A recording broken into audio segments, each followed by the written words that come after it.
এখন আপনারা যেগুলো দেখতে চলেছেন এগুলো হচ্ছে সোনারগাঁও জাদুঘরের কিছু দৃশ্য, প্রাচীন দৃশ্য। এখানে আসলে মডার্ন যুগের কোনো কিছুই পাবেন না, আপনি যা কিছু আছে এগুলো সবকিছুই হচ্ছে প্রাচীন যুগের। 90 দশকের যত কিছু এগুলো সব এইখানে। আসলে জাদুঘরে আমরা যেগুলো দেখতে পাই বা যেগুলো দেখানো হয় এগুলো অবশ্যই প্রাচীন যুগের থাকে, আর নয়তো জাদুঘর বলা হয় কিসের জন্য। এখন যে টি শার্টটা দেখতে পাচ্ছেন এটা হচ্ছে আমাদের বাংলাদেশের গর্ব, সেই জয়নুল আবেদিন যাকে বলে, তার একটি শার্ট এন্ড এইখানে তার প্যান্ট। আসলে তারা অনেক বড় মাপের মানুষ, তাদের তো থাকবে না, থাকবে তাদের জায়গা, স্বাভাবিক বিষয়। তো গাইস চলেন আমরা অন্যদিকে দেখি কি কি আছে দেখার মতন। কোরআন শরীফ গাইতে যে পড়া হয় সেইটা এইখানে, এটা হচ্ছে প্রাচীন যুগের। আর এখানে একটা নৌকা আছে প্রাচীন যুগের। তো গাইস আমি দেখাচ্ছি, আপনারা জাস্ট এনজয় করেন আর সবগুলো আস্তে আস্তে দেখতে থাকেন। তো এখন কোনো কথা না বলে আপনারা জাস্ট এটা এনজয় করেন, আমি সবগুলো আপনাদের দেখাচ্ছি সুন্দর করে।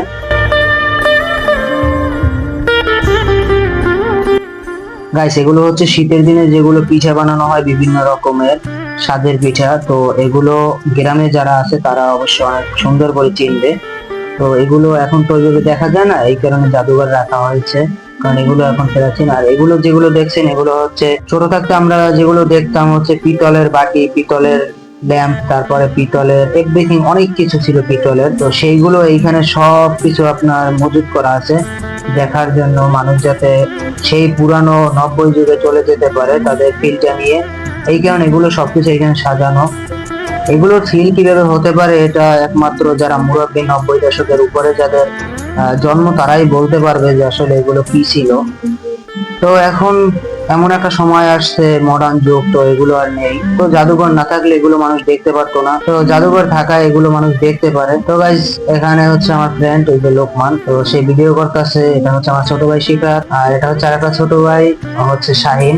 এখানে যে দৃশ্যটা আপনারা দেখতে পাচ্ছেন এটা অবশ্যই এখানে দৃশ্য, কিন্তু আসলে আগে গ্রামে গ্রামে দেখা যেত যে মানুষ মাটি দিয়ে হাড়ি পাতিল ইত্যাদি যেগুলো বানাইতো। তো এইটাই হচ্ছে এই দৃশ্য এইখানে ধরে রাখা হয়েছে মানুষের দেখার জন্য। গাইস এটা আগে যে মানুষ সুতা বানাইতো যে মেশিন দিয়ে, সেই মেশিনটা এখানে ধরে রাখা হয়েছে স্মৃতি হিসেবে, যেটা এক সময় 90 দশকে ছিল। এইখানে হচ্ছে গাইস কাঠের কিছু জুতো আছে, তারপরে আরো যাবতীয় কিছু মালামাল আছে, তো আপনারা দেখতেই পাচ্ছেন। এইখানে গাছ বিভিন্ন রকমের ফল আছে, জাস্ট দেখুন, আঙ্গুর ফল, কলা, তারপরে হচ্ছে অনেক কিছু। এখানে হচ্ছে মাটির বানানো কিছু পাত্র। অবশ্য দেখুন এই পাত্রগুলো কিন্তু এক সময় খুব জনপ্রিয়তা ছিল, কেননা কারণ দেখুন তখন রাইস কুকার ছিল না, কোনো ইত্যাদি যাবতীয় কোনো মালামাল ছিল, এগুলোই ছিল একমাত্র রান্না বাড়া বা ইত্যাদি করার জন্য, এগুলোই হচ্ছে একমাত্র পাত্র ছিল। আর এখন তো ডিজিটাল যুগ, কত কি বের হয়েছে। আর এই যে দেখুন গাইস, আমাদের স্কুলে হচ্ছে এগুলো দিতে হতো, তারপরে মার্ক দিতে হইতে। আর এখন এগুলো এমন একটা সময় আসছে যে এগুলো এখন আর চলে না, এগুলো বাদ হয়ে গিয়েছে, এগুলো পুরানো হয়ে গিয়েছে, এগুলো প্রাচীন হয়ে গিয়েছে। এখানে দেখতে পাচ্ছেন বিভিন্ন রকমের পাত্র আছে যেগুলো মাটির করা, দোতলায় যেগুলো আছে এগুলো সবকিছুই মাটির আসবাবপত্র। তো গাইস আমি সামনে এসে আপনাদের জাস্ট দেখাইতেছি, তাতে আপনাদের দেখতে সুবিধা হবে। গাইস এখানে হচ্ছে মাটির কিছু পাতিল আছে আর কি, যেগুলো হচ্ছে হাড়ি বলা হয়। তারপরে গাইস এখানে, গাইস আমি এখানে ভিডিও করতেছিলাম, এক ভাই বললো ভাই ছবি তুলবো, তো গাইস এখানে চলে আসলাম, আপনাদের এই ছেলে আমি দেখাচ্ছি। এটা হচ্ছে গাইস একটা গ্লাস, এটা মেবি হচ্ছে, হ্যাঁ এটাও মাটির। তারপরে গাইস এখানে যা কিছু আছে এগুলো সবকিছু মাটির করা। গাইস এখন যাব হচ্ছে আমরা তিনতলায়।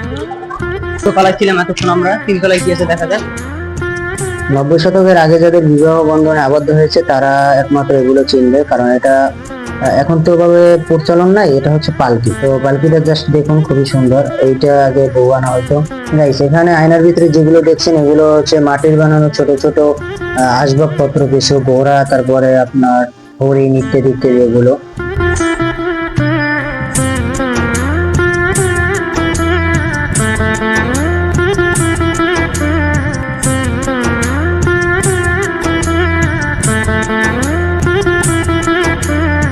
এখন আমরা বর্তমানে যে মালা ব্যবহার করি বা সেট বলে যেগুলো মেয়েদের, এগুলো তো ভাবে আমি চিনি না, তারপরও আর কি এগুলো আগের কালের যুগে যেগুলো মানুষ ব্যবহার করতো সেগুলো হচ্ছে এগুলো। আর তখনকার তো স্বর্ণ ছিল না, বা ওইভাবে স্বর্ণ থাকলেও প্রচলন ছিল না, তখন মানুষ এগুলো ইউজ করতো। তো সেইগুলোই এখন তো আর মানুষ ইউজ করে না, এই কারণে এটা প্রাচীন হয়ে গিয়েছে, তাই জাদুঘরে রাখা হয়েছে আর কি। আমার শোনা যায় ফার্স্ট আসা এই কারণ আপনাদের সাথে শেয়ার করা। আসলে আপনারা অনেকেই আসছেন এখানে, আইসা দেখছেন এর আগে, তো এই কারণে আর যারা দেখেন না তাদের জন্য ভিডিওটা। তো এইখানে দেখো এইগুলো হচ্ছে গাইস আগে এক্সট্রা ছিল, তারপরে আরো কি কি আছে, ওই যে ঢোল ছিল, ঢোল ইত্যাদি যেগুলো সব আছে গাইস। হচ্ছে কত বড় একটা গ্লাস, পিতলের ছোট গ্লাস, এগুলো সব পিতলের। এদিকে আসো।